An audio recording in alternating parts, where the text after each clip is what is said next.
A seismic shift in global alliances is unfolding rapidly as President Trump rewrites diplomatic playbook. With old enemies becoming new friends and trusted allies left reeling, the Western world is facing its greatest test since the Cold War. Is this the end of the transatlantic partnership as we know it? Here's a report.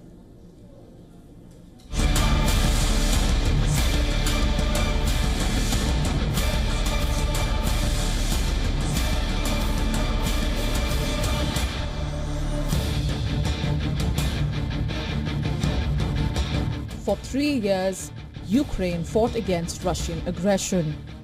It enjoyed the overwhelming support of the White House. Hundreds of billions of dollars worth of weapons flew into Ukraine, enabling the country to stop the advance of a much stronger Russian military. But today, things have changed dramatically.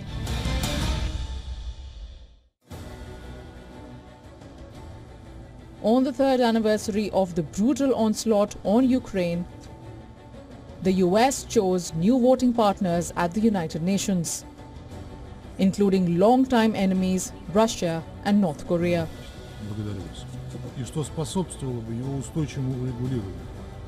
As US President Donald Trump stakes out a new position on the Ukraine war, ending the war with Russia, a European-backed text marking the conflict's third anniversary won 93 votes for and 18 votes against, with 65 abstentions.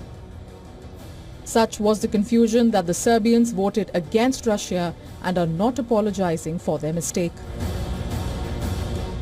The longer it continues, the drama at UN headquarters better reflected the gaping new transatlantic rift than the scenes at the White House as Donald Trump and his French counterpart Emmanuel Macron clasped hands and ladled out mutual flattery. Macron warns that peace cannot mean the surrender of Ukraine. That's not what we said. He's a smart customer, I will tell you. We want a quick deal, but not a fragile one. And the fact that the Europeans are ready to commit to providing their response to these security guarantees, and that the American message is now clear that the United States of America, as an ally, is ready to provide support and solidarity to this approach, is a turning point for me. Trump made no comments about Macron's summary of the discussion, but asserts that Europe must bear the burden of its own security. I'm also pleased that President Macron agrees that the cost and burden of securing the peace must be borne by the nations of Europe, not alone by the United States. And Europe must take that central role in assuring long-term security of Ukraine, which they want to do. Europe is wary about Trump's mind-boggling turn towards Putin. As the US president is pushing for a peace deal with his Russian counterpart, Kiev is worried what terms it may contain. Beyond Ukraine, their decisions threaten the entire European security structure. Bureau Report, WION World is One.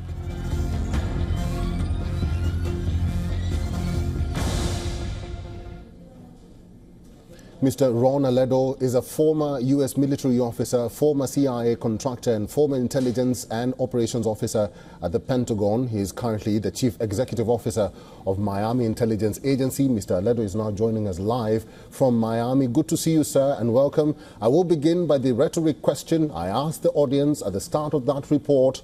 Do you think this is the end of the transatlantic partnership between America and its longest trusted allies through Trump? I do believe it's a strong separation on policy goals and international relations and foreign policy goals. It's not a complete breakdown or a complete stop of cooperation in many other issues, including visas, including economic, commercial agreements, etc. But yes, it's a very strong divide on the political, geopolitical goals of foreign policy. Mm-hmm. What are the significant repercussions of that split? Well, the main thing right now about Ukraine is that you will see two completely different policies going forward. You have to understand the Biden administration was in complete synchrony and harmony with most of Europe, with the exception of Prime Minister Orban from Hungary. But other than that, all the political parties from center-right and center-left, they were in complete harmony with the Biden administration world view, what we call our globalist, neoconservative world view. But President Trump and Vice President Vance, as we could see in the Munich speech that he gave, they have a very different worldview. They have the classic paleo-conservative worldview, in which it's a very realistic, it's not ideology-driven, and it's also very realistic in understanding the realities of the terrain, of what's happening. And obviously, they do not think the United States is the police of the world and should be engaged in regime change and making the world similar to the United States. So that's a very strong divide. And basically, the most important significance is for Ukraine. They are going to see a strong divide on the Ukrainian policy. The United States will try, and is already talking to Putin, is already talking to Russia, because they believe it's very important that the two biggest nuclear superpowers in the world talk to each other and understand each other and reduce tension with each other. But the rest of Europe will continue with the policy of fighting in Ukraine until the last Ukrainian and supporting in a fanatical way the Ukrainian military. So that's going to be the strongest and is the strongest divide right now. Mr. Aledo, by the way, and very quickly, I'm sure you must have watched Presidents Trump and Macron yesterday. From their body language, their interaction, and the smirk by Macron when Trump was asked about his Zelensky, the dictator comment, what did you read from all of that? Well, Trump is not going to change his position. He already took a path a week ago, and he's going to continue with his path. He's going to divide and make distance between he and Zelensky, between he and the current regime change, the regime in Kiev. So he's going to continue with that. But yesterday, he was trying to be diplomatic, because obviously Macron has a very different position from his.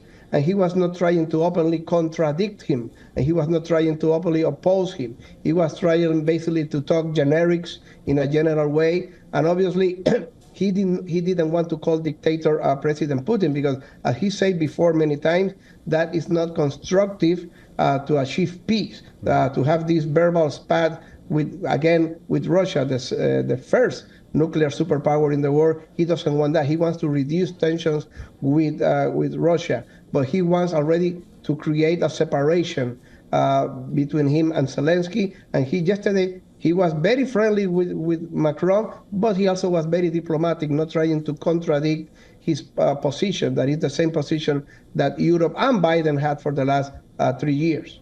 All right, Mr. Ron Aledo, it's always good to talk to you. Thank you very much for your insights today. Thank you very much. For all the latest news, download the WION app and subscribe to our YouTube channel.